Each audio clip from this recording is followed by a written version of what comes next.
یہ چاہتے ہیں کہ ہم ہر طرح کے حادثات، ہر طرح کے ایکسیڈنٹ اور ہر طرح کی آفت اور مصیبت سے ہمیشہ بچ کے رہیں، تو سب سے پہلے ہمارے لیے ضروری ہے کہ ہم اپنے زندگی کے ہر معاملات میں اللہ پر بھروسہ کریں۔ یہ سب سے زیادہ ضروری ہے۔ اپنے رب پر کامل یقین اور کامل بھروسہ رکھیں گے تو اللہ ہمارے لیے کافی ہو جائے گا، اللہ ہمیں بچا لے گا، یہ یقین مانیے۔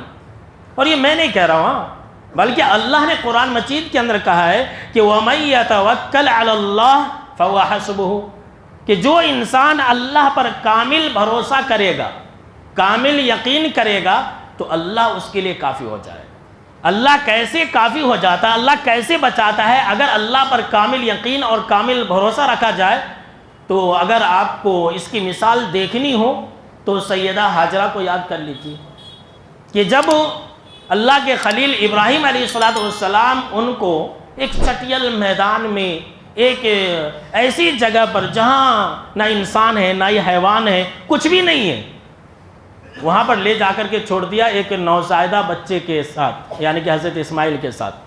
بخاری کے اندر ہے کہ حضرت ابراہیم علیہ السلام آگے آگے پیچھے پیچھے سیدہ ہاجرہ، اور بار بار کہہ رہی ہیں کہ اے ابراہیم، اے میرے آقا، اے میرے سرتاج، آپ مجھے ایسی جگہ چھوڑ کر کے جا رہے ہیں جہاں نہ انسان ہے اور نہ ہی کچھ بھی نہیں ہے، کوئی چیز نہیں ہے، زندگی گزارنے کے لیے کوئی چیز نہیں، وہاں مرنا بالکل یقینی ہے۔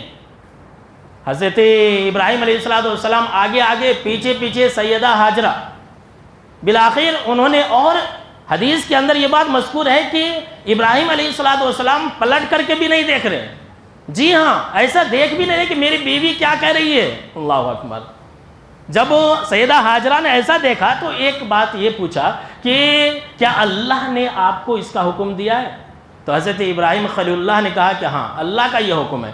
تب سیدہ ہاجرہ نے جو کہا تھا وہی میں بتانا چاہتا ہوں، انہوں نے کہا کہ اِذًا لَا يُضَيِّعُنَا، تب تو اللہ ہمیں ضائع اور برباد نہیں کرے گا۔ اللہ اکبر۔ دیکھیے پہلے کیا کہہ رہی تھی؟ آپ مجھے ایسی جگہ چھوڑ کر کے جا رہے ہیں جہاں نہ انسان ہے نہ یہ حیوان ہے، یہ کہہ رہی تھی۔ جب یہ کہا کہ اللہ کے حکم سے میں تجھے یہاں چھوڑ کر کے جا رہا ہوں، تو کہا کہ اللہ ہمیں برباد نہیں کرے گا، اور اللہ نے نہ ہی صرف ان کی حفاظت کی بلکہ اللہ نے ان کی حفاظت بھی کی، اور آج تک اور تا قیامت ان کا نام و نشان باقی رکھ دیا۔ اللہ پر کامل یقین اسے کہتے ہیں، اللہ پر کامل بھروسہ اسے کہتے ہیں۔